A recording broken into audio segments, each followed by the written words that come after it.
El próximo 11 de julio se cumple un año de las protestas que fueron portada en los medios a nivel mundial y en las que los cubanos salieron a las calles para exponer sus insatisfacciones con las condiciones de vida que atraviesa el país. Protestas ocasionadas por un malestar social convenientemente aprovechado desde el exterior para intentar provocar una crisis interna cuya meta principal era la caída de la revolución. Hoy, a casi 12 meses de aquellos sucesos, la isla vive en una relativa calma. Con sus dificultades y sus obstáculos, los cubanos y cubanas han regresado a la cotidianidad y la rutina de los tiempos prepandemia poco a poco se vuelve a sentir. Pero la tranquilidad y la seguridad que se respiran por estos días en Cuba son nuevamente blanco de tiro para quienes insisten en ver el caos reinando en las calles del país. Tranquilidad versus caos en Cuba. ¿Qué será? De eso hablamos hoy aquí en A Buen Entendedor. Tumbaca tumbaca tumbaca tucu tucu tumbaca tumbaca tumbaca tucu tucu tumbaca tumbaca tumbaca tucu tucu tumbaca tumbaca tumba tucu tucu tumbaca tumbaca tumba son los hechos tumbaca tumbaca tumbaca tucu tucu tumbaca tumbaca tumbaca tucu tucu tumbaca la ciudad de tumbaca tumbaca tumba tucu tucu tumbaca tumba. La bomba retumba y resonga lo mismo que una conga te mueve los pies. La masa todo lo rebasa, cultura en la cabeza, en la panza, ¿viste? Hay la música para la república, lo modemos o por internet. No existe dudas de que para un sector de la disidencia, ver a Cuba, el país que dicen amar y defender, bajo el fuego de las bombas estadounidenses, es algo así como un sueño mojado. Ya ni siquiera se toman la molestia de disimularlo. Pero si hablamos de ser obvios, el premio mayor se lo lleva el Departamento de Estado de Estados Unidos, que ha dedicado gran parte de su tiempo en las últimas semanas a publicar en sus redes sociales cosas sobre el 11 de julio. Le han puesto tanta dedicación a esa fecha en Cuba que cualquiera que no supiera la verdad diría que el día de la independencia de Estados Unidos es el 11 y no el 4 de julio. Como este video a modo de tráiler hollywoodiano en su cuenta en Twitter, en el que hacen un esmerado repaso de los sucesos. O por ejemplo, este mapa infográfico publicado en sus cuentas de Facebook e Instagram, al que titularon El precio de la protesta, con las supuestas cifras de personas procesadas por las manifestaciones del año pasado.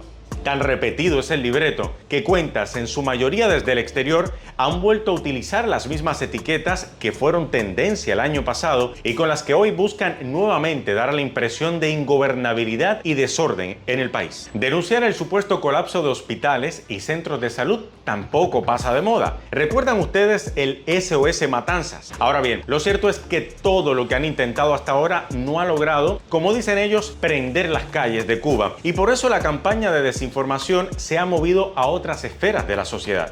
Algunas bastante delicadas, como por ejemplo el nuevo Código de las Familias, que se llevará a referendo en septiembre próximo. En grupos de venta de Facebook y Telegram, con miles de seguidores en la isla, cuentas fantasmas comparten a diario decenas de fake news, como esta, en la que se alega que el nuevo proyecto de ley quitará a los padres la patria potestad de sus hijos. Ojo, si acaso les parece haber escuchado algo como esto en tiempos pasados, créanme, es pura coincidencia. Ahora, no se me desconcentren. Ha llegado a tal punto la manipulación que en un ataque directo a las parejas del mismo sexo afirman que el código es una injusticia con los menores de edad, pues no se puede obligar a un niño a ser educado en un entorno de homosexualidad. En la misma línea, casualmente, han surgido supuestos artículos de investigación sobre la impertinencia del Código de las Familias en estos momentos. En fin, nada nuevo bajo el sol. Los productos de la canasta básica familiar que entrega el Estado a los cubanos tampoco han escapado a las mentiras. Falsas publicaciones alertando de supuestos recortes en la cantidad de alimento que reciben las familias se han hecho viral en las redes sociales con la intención de generar malestar y también descontento en la población cubana. En otros casos, la llamada prensa libre ha apelado al uso de ciudadanos como símbolos que sirvan como catalítico de lo que sería un sentimiento generalizado de incertidumbre o preocupación. El caso más reciente, por ejemplo, el de la madre Amelia Calzadilla, cuyas declaraciones en Facebook fueron rápidamente recogidas en medios en Estados Unidos. Bien, y seguimos con Amelia Calzadilla, la madre cubana que se viralizó la semana pasada por sus reclamos en redes al régimen cubano. Y es que hace unos minutos hizo una transmisión en vivo al salir de su reunión con el gobierno municipal de El Cerro.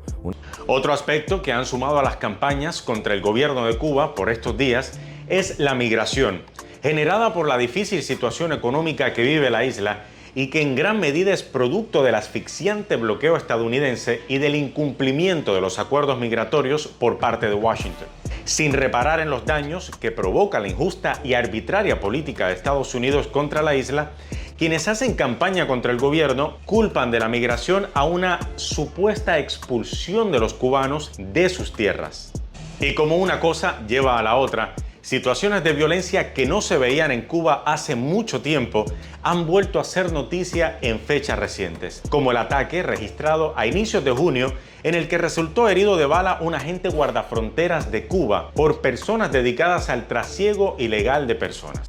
Durante la persecución, de manera sorpresiva y a corta distancia, uno de los tripulantes de la lancha intrusa abrió fuego contra los combatientes del Ministerio del Interior con el empleo de un fusil automático calibre .556 milímetros. Uno de los oficiales resultó herido y la unidad de superficie de tropas guardafronteras averiada con múltiples impactos. Otros incidentes violentos han sido totalmente sacados de contexto, como por ejemplo el caso del menor de 17 años que agredió con un arma blanca a un agente de la policía cuando éste atendía un incidente de violencia contra dos mujeres y en defensa propia, oficiales abrieron fuego contra el sujeto, causando la lamentable muerte del joven. Por supuesto, algunos no perdieron la oportunidad para hacer política con este tema y ligar lo ocurrido al 11 de julio, aduciendo a que el menor había participado en las protestas, aunque ambas cosas no estaban relacionadas entre ellas. Por supuesto, con la fecha ya tan cercana, para algunos resulta necesario sembrar la matriz de opinión de un pueblo cubano en punto de ebullición, y con ello en mente llaman a la movilización.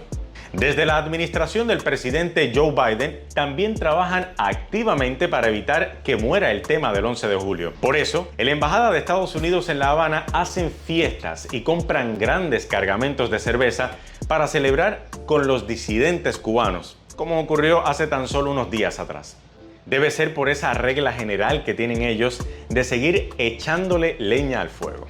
Antes de terminar, varios aspectos importantes que debemos resaltar. Las protestas que se registraron el año pasado, sí, iniciaron como una serie de denuncias por insatisfacciones causadas a raíz de la difícil coyuntura que vivía el país y que vive, aunque en menor medida. Eran, muchos de ellos, reclamos legítimos que incluían la escasez de medicamentos, la falta de ciertos productos en las tiendas, los constantes apagones y averías del sistema eléctrico, así como la complicada situación económica. Todo eso sumado a la incomodidad generada por la pandemia de la COVID-19 y el repunte de contagios que por aquellas fechas de 2021 atravesaba Cuba.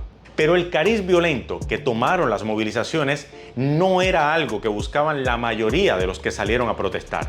Miren, la situación en la isla sigue siendo difícil, nadie se puede llamar a engaño. Pero si hay algo a lo que no están dispuestos a renunciar los cubanos y las cubanas, es a la tranquilidad y la seguridad que se vive dentro del país. Cuba muy poco conoce de violencia en las calles o de vandalismo o de inseguridad. Y lo ocurrido el 11 de julio de 2021 dejó un regusto amargo que la sociedad cubana no está dispuesta a revivir. Por eso, el mensaje de odio que pregonan algunos, la mayoría de ellos desde el exterior, no ha encontrado tierra fértil y con suerte tampoco la encontrará aquí, en la sociedad cubana.